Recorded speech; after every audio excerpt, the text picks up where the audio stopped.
The room was so silent that it felt like the air itself had frozen in place. Harvard's lecture hall, with its towering wooden arches and rows of polished oak benches, carried a weight of history, of great minds that had passed through, of discoveries that had changed the world. And yet, on that crisp autumn morning, it wasn't the walls or the history that held everyone captive. It was the sharp, commanding voice of Professor Whitmore, a man both revered and feared. His words echoed like iron striking stone, each syllable carrying the authority of someone who had spent decades convinced that he was always the smartest person in the room. Students sat with straightened backs, their pens hovering nervously over notebooks, afraid to miss a single phrase, afraid, perhaps even more, to be noticed. It was a place where silence was safer than speech, where every question seemed like a trap and every hesitation a weakness. The professor relished it. He thrived on the discomfort of those who dared to think they could challenge him. For him, teaching was not about opening minds but about asserting dominance. And then amid that iron-clad atmosphere, a voice rose. Small, fragile, trembling, and yet filled with an undeniable spark.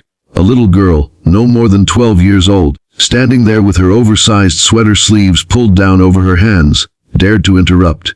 She dared to say that the professor was wrong. If you believe in kindness, in second chances, and in courage standing taller than pride, take a moment to like, comment, share, and subscribe to Royal Stories. Your support helps us bring more true, to life, heart-touching stories to light. Her name was Lily. She wasn't a student in that grand university, not even close. She didn't belong to the world of expensive leather satchels, crisp uniforms, or the smell of freshly printed textbooks. She was the daughter of the janitor, a man whose name few bothered to remember, though his quiet labor kept those very halls shining and warm. Every evening, long after the students had gone and the professors had returned to their homes, Lily's father would sweep the echoing corridors, mop the marble floors, and polish the brass railings until his hands ached. And sometimes, when he couldn't leave her at home, Lily followed him. She would sit quietly on the steps with her little notebook, the one with dog-eared corners and faint pencil smudges, and scribble down numbers and shapes as if the universe itself were whispering secrets to her through equations. She had no formal training, no private tutors. What she had were the discarded textbooks her father sometimes rescued from trash bins, books whose covers were torn but whose pages still brimmed with knowledge. She would sit cross-legged on the floor at night, a single candle lighting her face, and puzzle her way through chapters meant for students much older than her. Numbers didn't care that her shoes had holes or that her family had little money. Numbers didn't judge her. They simply made sense. They gave her a world she could control when the rest of life often felt out of her grasp. That morning, fate wove her into the lecture hall. Her father had been called in early to fix a heating pipe in the old wing, and Lily tagged along. While he worked with his tools, she wandered quietly, notebook in hand, until she found herself at the door of Professor Whitmore's lecture. She pressed her small frame against the cold wooden panel and peeked through the crack, her breath fogging the glass.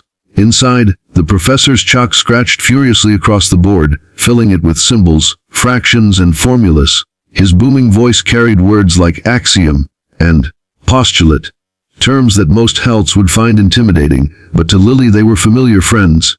She watched as he reached the midpoint of his explanation, declaring triumphantly that this formula proved a principle of balance in mathematics. The students, obedient and fearful, nodded along, scribbling it down without question. But Lily frowned. Something about the sequence jarred her. She had worked through a similar problem before, late one night when the world outside her window was asleep. The way he had balanced one side of the equation, no, it wasn't right. It contradicted one of the fundamental rules she had painstakingly learned. For a moment, her small hands tightened around her notebook. She told herself to stay silent. What was she, a janitor's daughter, to challenge a professor in Harvard's hallowed halls? Yet the thought gnawed at her. Was knowledge only for the privileged? Was truth something only professors were allowed to speak? She remembered her father's tired eyes, the way people passed him without acknowledgement. She remembered her own classmates dismissing her as strange, quiet, unimportant. And then she thought of the numbers, the way they had always spoken honestly to her. Courage surged within her chest, shaky but undeniable. Before she could talk herself out of it, Lily stepped inside. The echo of her small shoes on the polished floor drew every gaze. Students tittered nervously, some exchanging amused glances at the sight of a child walking down the aisle of the lecture hall. Professor Whitmore turned sharply, his eyebrows rising in disdain. His booming question, "What was she doing here?" hung in the air, but Lily didn't retreat. Her voice, though thin, carried across the hall as she said the unthinkable. The formula on the board was wrong. Gasps erupted.